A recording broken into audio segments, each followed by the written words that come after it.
Gracias por continuar con nosotros en Informativo en Punto. Son las 7:32. Como usted lo escuchó al inicio de este espacio informativo, hoy es el Día Mundial del Teatro. Y estamos de manteles largos porque se encuentra con nosotros en cabina. Pues es un actor, es director, pero aparte es dramaturgo. Nuestro invitado especial, Óscar López. ¿Cómo estás? Muy buenos días, Óscar. Muy buenos días, muchísimas gracias por la invitación. Al contrario, gracias por estar con nosotros, Óscar. El teatro que nos hace experimentar una serie de emociones, de pasiones, llanto, tristezas, alegrías. ¿Qué es el teatro para ti como dramaturgo? Mira, el teatro es la esencia de la vida. Y de pronto van a decir, sí, claro, el teatro y la danza y todo lo demás. El teatro tiene la gran característica de que reúne todas las artes. La música, la danza, la poesía, acaba reuniendo todas las artes y también acaba reuniendo a todas las personas. Para hacer una obra de teatro, atrás necesitas muchísima gente. Para mí, primero como dramaturgo, cuando escribo una obra de teatro, tiene que ver con qué veo en la vida. Tener la capacidad de ver más allá de mi propia vida, sino ver una sociedad. Eso tiene que ver mucho con el mensaje del Día Mundial del Teatro, que dice, ¿qué aporta el teatro para el mundo en el que vivimos hoy? ¿No? Claro. Y el teatro tiene que aportar razón. 100%. Y tiene que aportar inteligencia. Así sea una comedia, tiene que aportar todo eso. Eso es lo que a mí me pasa como dramaturgo. Y como hombre de teatro, cuando me junto con muchísima gente para crear un montaje, trato de aportar eso mismo a ellos, una razón con respecto a la vida para hacer teatro. Me encanta lo que estás diciendo, Óscar, porque creo que es plasmar una realidad. Sí, si bien tu realidad, también con los ojos de otras personas. La maravillosa del teatro es que nos hace tener este pensamiento crítico, porque siempre hay una aportación, porque siempre hay una reflexión, porque te quedas con un sentimiento que a veces dices, es que yo creía que terminaba de otra forma, o a lo mejor está fascinante, pero me invita a reflexionar, a platicarlo, a llevarlo a la casa, a salir del teatro y tomar un café y seguir hablando de este tema. Sí, mira, bueno, aparte de la dramaturgia, yo siempre les digo a mis actores, ¿qué seríamos sin las malas decisiones de los personajes? 100%. ¿No? O sea, tu personaje toma una mala decisión y tú como espectador dices, ¿por qué regresaste con él? Claro. Pero necesitamos que regrese con él para que veamos lo que está pasando, lo que sucede, y entonces tú como espectador, que te apasiona esta historia, cambias también algo en tu pensamiento. Porque eso pasa, el espectador de teatro cuando sale algo tuvo que cambiar en él, porque se emocionó y en esa emoción le metimos la idea. ¿No? ¿Es difícil escribir una obra de teatro? Sí. Porque a mí se me hace algo bien complejo. Una cosa es como tú dices, ¿no? Que tengamos un diálogo y es parte de los géneros literarios, es maravilloso, pero sentir, vibrar, y más en la época del día de hoy. Es que, fíjate que los hombres y mujeres de teatro, nuestras personas que trabajamos en el teatro, tenemos una especie de bipolaridad, le llamamos la bifrontalidad. Yo he escrito mucho, entonces para mí escribir de alguna manera es fácil, a diferencia de un joven que va a escribir su primera obra, ¿no? Entonces va a ser mucho más complicado. Lo que nos pasa a los dramaturgos es que cuando empiezas a escribir la obra, tienes una idea para dónde va a ir, cómo va a terminar, qué quieres decir más o menos, pero empiezan a desarrollarse los personajes, los empiezas a escribir. Y en un punto, los personajes hablan solos. Ya no lo piensas, te lo juro. Los ya está dentro de ti el personaje. Empiezan a hablar solos, en tu mente. O sea, eso de las voces en la cabeza sí es real. ¿De amigos imaginarios sí existe? En tu mente empiezan a hablar solo los personajes y nada más lo vas escribiendo, porque ya lo que pusiste como antecedentes son reacciones naturales. Acabas de decirme algo súper importante. ¿Cómo le haces para salirte del personaje? Y seguramente tendrás un personaje que es súper querido por ti. ¿Cómo lo abandonas? ¿Cómo lo dejas? ¿O siempre lo llevas? ¿Es parte de otras obras? Como actor. Fíjate que decían que cuál es la mejor técnica para actuar. Y entonces yo siempre he dicho que hay técnicas, hay tantas como seres humanos. Porque todos tenemos nuestra mente, nuestro corazón, nuestra energía, nuestras emociones. Lo único que no puede cambiar es la ficción. Y la ficción es este plano en donde suceden las cosas de los personajes, en donde tú como actor tienes que tener verdad y jugar a esa verdad y jugar con pasión, porque entonces cuando te metes al personaje, cuando estás jugando con este personaje, pero es muy importante que cuando termina esta obra, ese personaje se queda en ese plano, tú regresas a la realidad, porque no, un actor no puede estar cargando el personaje en la realidad. Porque imagínate si es un asesino, si es un degenerado, si es, ¿no? Cualquier cosa negativa que pueda hacer, no lo debes llevar, se queda allá. Sí, claro, hay actores que andan con el personaje todo el día, que es normal, o sea, pero para mí no es lo correcto. Que inclusive les ha causado un tema de salud mental, ¿eh? Sí. Y ellos lo han dicho, porque ya era tanto también la fama, el éxito de estos personajes, que quitártelo, ya ni siquiera había esta identidad, ¿no? Entre quién soy y quién es el personaje. Sí. Y como tú lo mencionas, creo que también estos personajes son muy queridos, porque ahorita como actor me vas a hablar. Seguramente le vas poniendo de tu cosecha, aparte de lo que te diga tu director, pero como dramaturgo, tú escoges a los actores, porque muchísimas veces si tú ya escribiste toda esta obra de teatro, te imaginas pues perfectamente al personaje, porque tú lo creaste, y de repente te enfrentas a que, oye, tenemos tal, es que así no era mi personaje, lo modificas, ¿qué le haces? Bueno, fíjate, normalmente, a veces, en muchas ocasiones, el mismo dramaturgo dirige la obra. Pero a veces no, el dramaturgo deja la obra y un director toma la obra y la dirige. A mí me pasa, tengo dos situaciones. Una, en diciembre hicimos la Pastorela Monumental en el Teatro de la Ciudad. Y cuando tuve a todas las compañías y vi a todos los actores y a todos los conozco, escribí para ellos. O sea, ¿lo personalizaste? Escribí para cada actor con sus características, le escribí su personaje, ¿no? Y entre comillas, de alguna manera fue fácil dirigirlo, porque ya lo tengo calculado. Ahora estoy dirigiendo una obra también de la compañía municipal que se llama Opción Múltiple, que entonces tengo el texto y tengo que trabajar con las actrices de la compañía. Entonces ahora las actrices están entendiendo el texto y reinterpretando el texto, ¿no? Porque ya no tiene que ver cómo lo escribió el dramaturgo, sino cómo lo vamos a reinterpretar nosotros. Ellas construyen sus personajes y yo las voy guiando hacia lo que yo quiero ver o necesito ver en la misa en escena, ¿no? Lo que tiene que suceder al final en escena. Son procesos diferentes, los dos son muy divertidos, pero son diferentes, ¿no? Ahora te pregunto, como actor, ¿es difícil lidiar con los directores, con los dramaturgos? Bueno. Sin decir nombres, ¿verdad? Para no ofender a nadie. Yo tiene mucho que no actúo, debe tener como 10 años que no actúo. La última vez fue en Mérida y actué para una chica que estaba haciendo su maestría en dirección. Entonces me pidió que actuara en esa obra, yo no quería, porque yo estaba dirigiendo, produciendo y todo. Pero te voy a decir una cosa, un buen actor es disciplinado con su director. Y no es que lidies con el director, sino que tienes que escuchar lo que el director te dice, porque el director tiene una visión amplia de la obra. O sea, tiene el texto, tiene el espacio, tiene la luz, ya le suena la música en la cabeza, y lo que él está haciendo es como ir, tu trabajo como actor lo va integrando a toda esta posibilidad que es la obra de teatro. La obra de teatro es enorme, ¿no? Es el actor, pero detrás están pasando 1000 cosas. O sea, yo te puedo asegurar que es más divertido ver una obra de teatro en backstage. O sea, si la quieres ver en frente, pero en backstage pasan miles de cosas. Pues nos tienes que invitar, ¿eh? Porque sí, obviamente claro. Ya sabes que aquí nos encanta estar, claro que sí, ¿no? Compartiendo con todos. Oscar, platícame, ¿cómo decidiste ser actor? De repente te despertaste, te enfrentaste también a tus padres, porque antes pues era más difícil, ¿no? Decían, ¿de qué vas a vivir? ¿Cómo vas a ser dramaturgo? Hay un chiste que dice por ahí, dice, cuando yo era joven me decía que de artista me iba a morir de hambre. Ahora cuando les digo cuánto cobro, ya no me quieren pagar. Claro. Mira, esto me pasó. Y me pasó de una manera muy bonita.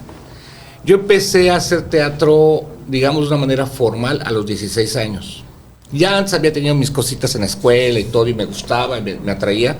Pero a los 16 años entré a un taller de teatro a la Casa de la Cultura de Cancún.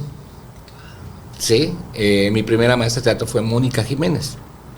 En ese entonces había un taller en el Patronato por los Jóvenes de Cancún, era gratuito y era para jóvenes. Yo tenía 16 años.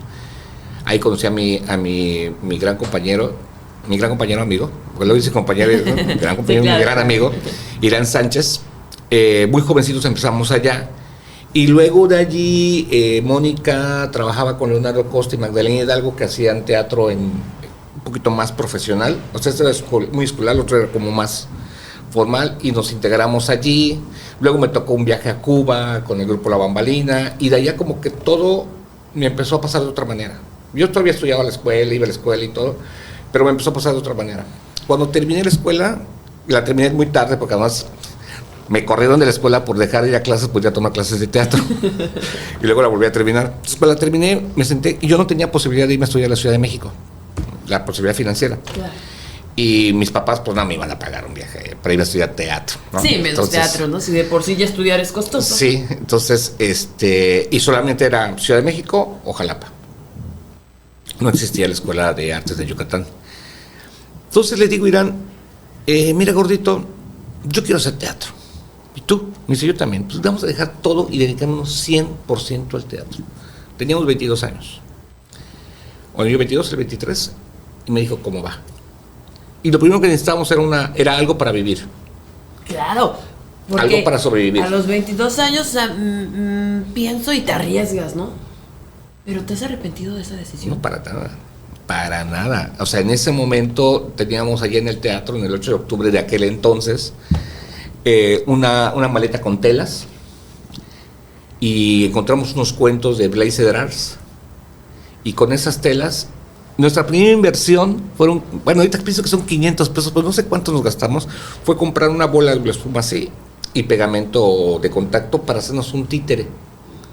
No teníamos mucho dinero, fue como una inversión, pues a ver cómo lo recuperamos. Compramos eso, teníamos 22 años, no teníamos trabajo, y la verdad es que nuestras familias, con todo el amor que nos pudieran tener, no nos apoyaban financieramente, porque además están locos, ¿sí?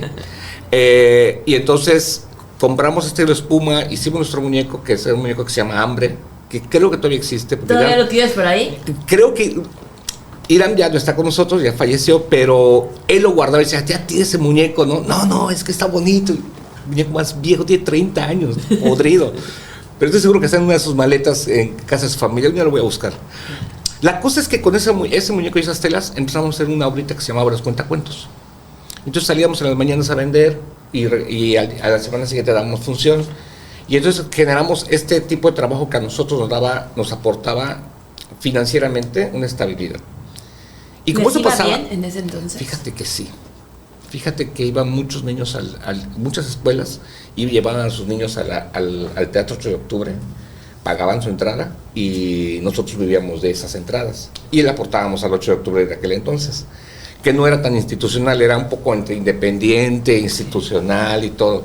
Era un galpón. Claro, no tenían clima como ahorita, sí. Cerrado, ¿no? Han mejorado. Sí, mejor, no, ahorita está muy bonito el 8, pero en ese entonces era de otra. Estoy hablando de 1998, o sea, creo que ni habías nacido. Y entonces, eso nos permitió tener tiempo en las tardes para ensayar otras cosas. Y empezamos a probar cosas nuevas y a crecer de muchas maneras. Y un día, en algún momento de mi vida, dije, híjole, no sé hacer otra cosa. Solamente sé hacer esto. Solo sé hacer teatro. Lo que sea. Pero solamente esto sé hacer. Y me siento muy orgulloso, estoy muy contento. Y pues hoy en día me toca la fortuna de aportar muchísimo de lo que yo tomé de esa sociedad, aportarle ahora. Primero con el Centro Cultural Xbalanque, que es el espacio que tenemos con Perla Paula, y luego con el Teatro de la Ciudad, que me toca también coordinar ese espacio. Entonces, vean. No, es que es una maravilla, aparte que nos cuentes tu vida, porque creo que de eso se trata, Oscar, de historias de éxito, de historias que tú me has dicho, ponerle el corazón. Te preguntaba, ¿es difícil ser actor? ¿Es difícil dedicarse al teatro? Sí es. No, por supuesto que es. Yo te comentaba que a veces la gente dice, quiero hacer teatro, pero voy a trabajar en las mañanas en una empresa capturando datos y en la tarde hago teatro. Pues sí, pero como estás concentrando tu parte financiera en la empresa que captura datos y no en el teatro, nunca vas a lograr que el teatro se desarrolle financieramente. Claro, o sea, porque Te va a estás doler, enfocando en otras vas a cosas. pasar hambre, te van a cortar el cable, vas a deber el teléfono 2 años, lo que sea, va a pasar, pasa, a mí me pasó, o sea, yo pasé momentos financieros muy difíciles, pero nunca me fui a otra cosa que no fuera el teatro. ¿Qué es lo que te movió? Si bien el amor, me imagino que estando dentro de un escenario, viendo al público, los aplausos, porque a veces, pues yo creo que nada más tenías 1 o 2, y de repente eso fue creciendo, se fueron dando a conocer. Fíjate que ni los aplausos ni el público, hay algo que sucede en el mundo del teatro que es la tribu. Los teatreros, la gente de teatro, nos encontramos y nos reconocemos. Pero no solo actores, o sea, actores, dramaturgos, críticos, productores, no sé si conoces a Karina López Vera, que está en el Instituto de Cultura. Karina no es actriz, pero es medio productora, es promotora, es una mujer de teatro que no hace teatro necesariamente como nosotros lo pensamos, ¿no?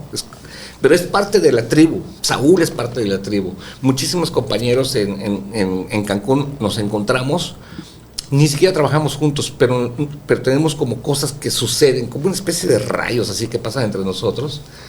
Esa es la tribu. A mí lo que me atrae del teatro es la tribu. Es la gente que conozco, la gente con la que convivo. Porque al final del día el aplauso se acaba. ¿No? El público se irá, uno en el teatro local pues no termina siendo famoso como en el cine o la televisión, eso no, un poquito sí, pero no de esa manera masiva, pero al final que te quedes toda la gente de la que te rodeaste para lograr el momento mágico con el público, porque es un momento mágico, el momento del aplauso final, el momento, eso es como luces saliendo por todos lados, y después de eso te regresas con tu tribu. Esta tribu que nos comentas ha sido apoyada porque si bien pues hace 12 años aproximadamente que yo estoy aquí en este maravilloso municipio, no escuchaba tanto de teatro. Soy de Ciudad de México. En Ciudad de México, bueno, hay espacios para aventar para arriba, ¿no? Hoy en día veo otra realidad, Oscar. Hoy en día veo que cada vez también de la voz de los mismos artistas, de los mismos dramaturgos, se ha hecho pues esta comunicación con instituciones, con gobierno, inclusive con la ciudadanía, porque la ciudadanía desconocíamos que aquí existía teatro. Bueno, Cancún es cíclico. De pronto crece la actividad y de pronto decae. Crece y decae. Y eso tengo porque yo tengo 30 años aquí y me ha tocado desde los 16 vivir estas cosas. No me acuerdo, existía una asociación Asociación de Escritores de Quintana Roo. Y hacían unos eventos buenísimos en literatura, con conciertos, trova y todo. A mí me tocó ver a Fernando Delgadillo llegar a la Casa de Cultura de Cancún, en el patio. Un saludo a Fernando Delgadillo si nos ve por ahí, ¿verdad? O sea, imagínate cómo de pronto la cultura y de pronto, ¡pum!, desaparecía. Era como cíclico. Nietzsche Hinojosa también estaba aquí. Sí, bueno, estuvo aquí en el Álamos. Pero creo que antes estuvo en cosas más chiquitas. Lo que pasa es que como cuando se hace muy famoso, pues ya van a cosas más grandes. Pero voy a esto porque la pandemia fue muy difícil. La pandemia nos dio un golpe muy fuerte pues, a toda la sociedad, pero a los artistas... ¿Cómo lo hicieron para vivir? No sé. No, hubo mucha gente generosa. La verdad es que hubo banda dentro de esta tribu que tenían más privilegios que nosotros. Había banda que tenía, por ejemplo, becas. Una muchacha me escribió de mí y me dijo, oiga maestro, usted no me conoce, yo trabajo en tal cosa, estoy ganando muy bien durante la pandemia y quiero aportarle. ¡Qué maravilla! Así. Entonces era como muy bonito de pronto como había gente que nos ayudaba. Ya sabes, todos dimos clase por internet. Yo me acuerdo que yo hacía títeres y los vendía por, no sé, ahí íbamos inventando. Y yo acabé haciendo muchos videos. Y yo nunca me había metido el video, pero con mi grupo de amigos, compañeros, nos armamos un estudio. Y ahí grabábamos videos. El que quería transmitir en vivo o algo, le brindábamos ese servicio, ¿no? Con eso certificado de que no teníamos COVID. Sobrevivimos. ¿Sí? Incursionar en esta era digital es totalmente diferente a estar presencial. No, yo sufrí mucho con eso. Vamos a una obra de teatro en línea. No, eso es cine. Sí. Cine, ya lo inventaron. Claro, ¿No? claro. Bueno, pero te decía esto, ¿por qué? Porque es cíclico. Entonces, después de la pandemia viene como este cambio. Entra Mara Lezama al gobierno del estado, entra Ana Pati Peralta al gobierno municipal, y tienen la visión de traer a un ciudadano. O sea, a un ciudadano, a Carlos López. Es un ciudadano que le toca vivir todo esto que te cuento de la tribu, y formamos un equipo que ve como ciudadanos, ¿no? Entonces, ¿qué está sucediendo ahorita? Primero, tienen en cuenta la comunidad artística. Primero que nada, ¿no? Mis pares, los tenemos en cuenta, a todos. No a todos podemos atender porque es un instituto que va creciendo. Yo creo que en 3 años ha crecido un 200%. O sea, las actividades se han multiplicado. Al público. Por eso tenemos tantas actividades gratuitas. Y en el mejor espacio de la ciudad, que es el Teatro de la Ciudad. Y te damos entrada gratuita porque queremos que el público venga. Que eso es bien importante, ¿eh? Si vamos a otros lugares, es más, no nos vayamos lejos por la zona hotelera, es caro. El teatro, un boleto no es barato muchísimas veces para la economía que tenemos. Yo no estoy diciendo que no valga la pena, aguas, porque la experiencia que se vive ahí, uno sale y dice, de verdad que me cambió la vida. Pero a veces no hay el acceso. Hoy en día se rompe con esto. Hoy en día sí hay acceso, hay muchísimas horas de teatro gratuitas, y aparte el teatro que crearon es una maravilla. Sí, pero lo que estamos haciendo es formar públicos. Formar públicos porque aparte del Teatro Ciudad hay muchos otros espacios que tienen que cobrar la entrada. Claro, ¿no? porque hay que pagar, porque no somos, dices, es un mundo el que está sí, atrás. pero es parte de este mundo. Es ahí donde nosotros esperamos que nuestra labor, no solamente con el Teatro Ciudad, sino con la comunidad, sí, tú nunca habías visto una obra de teatro porque costaba, pero ya viniste y ya la viste. Ahora tienes que ir a otras obras de teatro. Porque sí. ya te gustó, porque ya viste qué es sí. este acercamiento, ¿correcto? Sí. Gastamos a veces en cualquier tontería y ahora es como, es tu arte, es tu cultura. Y habrá veces que no tengas para pagar. Claro. Pero la verdad es que ahí en el Centro Cultural Isbaranque, está por la Yaxchilán, correcto. Que está por la Yaxchilán, ha llegado gente que me dice, oye, me das una cortesía, es que quiero verlo, pero órale, pásale. Me da mucho gusto que entres a ver una obra de teatro. Me gustaría que pagaras 200 pesos, no hay bronca. Pero si la quieres ver, por favor, pásale. Porque queremos que el público vaya también a otros espacios. Sucede aquí, que sucede en muy grande, porque además todo lo que pasa en el Teatro de la Ciudad es muy grande. Claro. Sí, pero sucede en otros espacios. Hay muchísimos espacios en la ciudad que tienen que ser parte de esto que está pasando. Sí, porque tienen, o sea, son también motores de la sociedad. Sí, te estoy hablando de la Tolte, que es un espacio independiente que está ahí por la Luna, la Casa de Cultura, el Teatro de Cancún, el Teatro Álamos, el 8 de octubre, hay centros culturales. Pues imagínate cuántos centros culturales hay en la ciudad. Más allá del Instituto de Cultura, que todos hacen un gran trabajo, pero hay más. Y eso es para todos nosotros los cancunenses. No, y es maravilloso porque ya cuando los tienes identificados, creo que también se ha hecho mucha publicidad. Creo que cada vez también nos vamos sumando diferentes medios de comunicación para darles voz, para que la ciudadanía se entere. Se decía cuando yo llegué, Oscar, es que aquí no hay nada que hacer, no hay cultura, no hay arte. Hoy eso es mentira.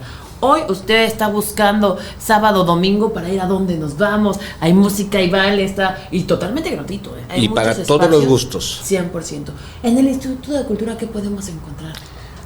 Mira, tenemos este fin de semana, hoy es 27 de marzo. Hoy hay en el Instituto de Cultura hay un maratón teatral. Hoy se presenta a las 12 del día Asteroide. Es una obra de Ramón Isaac acerca del Principito. En la tarde, Rosalba y los Llaveros, una obra de la Escuela Filma. Mañana en el Teatro de la Ciudad va a estar, si no me equivoco, a las 6 de la tarde, Magali Chávez y Laura Chuk en un concierto de Mujeres en la Ópera, en el lobby, totalmente gratuito. Y luego en la noche está Pato Schnauzer de Saúl Enríquez en la Sala Grande, también totalmente gratuito. El sábado El sábado está el coro, la compañía de coro. El domingo al mediodía el concierto entre cantos y vuelos. Y en la tarde, a las 6 de la tarde, se presenta una obra que se llama Semillas, es danza buto, la presenta Carlos Cruz. Es una obra poderosísima. Es lo que me han comentado mucho de esa danza buto, que tenemos que vivirla, que te hace experimentar 20,000 emociones No, y que no uno se sale pierdan, renovado. no se pierdan nada, pero Semillas es una maravilla. Y ya se presentó en el Centro Cultural Xbalanqué y nos fue muchísimo público. Entonces fue creciendo la obra, ya estuvo en el 8 de octubre, también se les llenó. Y ahora, le vamos al Teatro de la Ciudad a ver. Entonces vayan, ahí están las actividades, consulten la cartelera. ¿Dónde la podemos ver la cartelera? En redes sociales, nosotros del Centro Cultural Xbalanqué es CCX Cancún en Facebook y en Instagram. Y en el instituto está Somos Cultura Kun. Y hay Facebook, Instagram, Twitter y no sé cuántas nuevas redes. Ahí tienen todos los muchachos. Pero ahí está. Tienen como 8 jóvenes manejando redes sociales. Pero Somos Cultura Kun. Ahí pueden encontrar la cartelera de lo que está pasando en el instituto, lo que pasa en el Centro Cultural Xbalanqué y por supuesto que sigan las redes sociales de todos los centros culturales porque hay mucha actividad. Y fíjate que ese es un llamado al público. Nosotros estamos trabajando para ellos. Precisamente digo que es cíclico, porque mientras el público toma, todo crece. Cuando dejan de consumir, es cuando nos vamos abajo, que fue lo que pasó en la pandemia, ¿no? Entonces, mientras el público consuma los productos culturales y artísticos que se están generando en la ciudad y exija más, porque también es importante que ellos hagan suyo la actividad cultural. La cultura es todo, la cultura somos todos. Entonces tenemos que tomarlo precisamente para que sea nuestro, ¿no? Yo tengo ahí el CCX, pero no es mío. O sea, yo espero que sea de la comunidad, que la comunidad lo tome, que vaya, que actúe, que presente, que consuma. Porque si no, pues ahí tengo un edificio vacío. Claro, 100%. ¿No? Lo que llena eso es la tribu. A la tribu, 100%. Óscar, pues te agradecemos muchísimo que hayas estado el día de hoy con nosotros en un día tan importante como es el Día del Teatro. ¿Algún mensaje final que le quisieras decir a estas personas que nos escuchan, que nos ven inclusive hoy en el Día Mundial del Teatro? Consuman teatro. Vayan al teatro. Está pasando. Queremos que siga pasando, que crezca más, que hayan más voces, que haya muchísimos actores, actrices, directores, dramaturgos, pero también que haya mucho público para que estos actores, directores y dramaturgos tengan cosas que hacer a alguien que les esté exigiendo. Vayan al teatro y asistan a todas las actividades. La cultura y el arte son lo que nos van a ayudar a regenerar el tejido social. Coincido 100% contigo. Muchísimas gracias, es un honor tenerte aquí y nos vemos pronto. Sí. Ya sea dirigiendo tú, ya sea actuando, pero ahí nos vamos. Ahí nos vamos a ver.